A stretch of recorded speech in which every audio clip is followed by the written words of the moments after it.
It's been a tough year offensively. Obviously, you wanted to do more, and you're not the only one. There's quite a few guys that are struggling.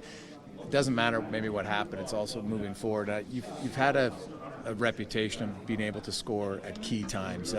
Do you feel that you have that in you now as the games get more important to break out?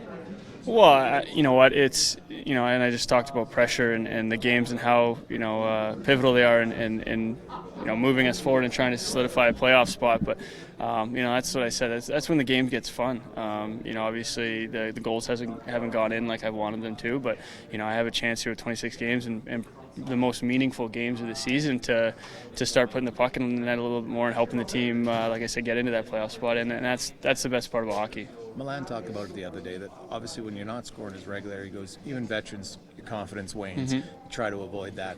And you see little things like your foot maybe not being planted where you would. Have you noticed that? Are there things yesterday, there was a lot of shooting drills that you did. Was that beneficial to you? Do you think that's something you need to focus on? Well, I think as a skilled guy, the more touches you can get, the better. The more confident you start to foot the puck. I think, obviously, like Milan said, when the puck's not going in, you lose confidence. You start thinking too much. You start, putting yourselves in situations where maybe you're not. But, like I said, you get a chance here in the last couple of days to practice and get more touches, feel more confident with the puck, and start trying to get back to normal and feeling confident about scoring even in practice. I think that's, the little things like that is what brings you back.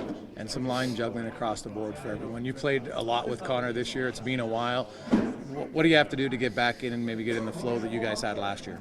Well, I mean, Connor's obviously a pretty dynamic player. I think for me, defensively, on the wall, you got to make plays to be able to get him the puck with speed so that he can carry it in. I think with his speed, he's able to gain access to the other team's end pretty easily and a lot easier than a lot of guys can. So that's number one. I think number two, you got to be able to get open.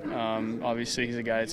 He's a great passer, and he can find you anywhere. So I think you got to be open and get ready. So. Jordan, I was late getting in here, but your GM, you probably know your GM just suggested that he's happy with the group despite the recent slide. He doesn't expect to be too active going into deadline day. You've been here for a while. How different does it feel in that regard when your GM says that at this time of year? Well, it's a different, for sure, a different feeling. I think usually around this time there's talks of moving guys out. So you know what? For me personally, and as a team, I think when we look at where we are, we're in a playoff spot, which is obviously the first goal. But I think second off, we have a chance here with 26 games here to try and move up and catch some momentum moving into the playoffs. So individually for me, you want to start putting the puck in a little bit more, and there's no better time than right now to try and, like I said, solidify the playoff spot.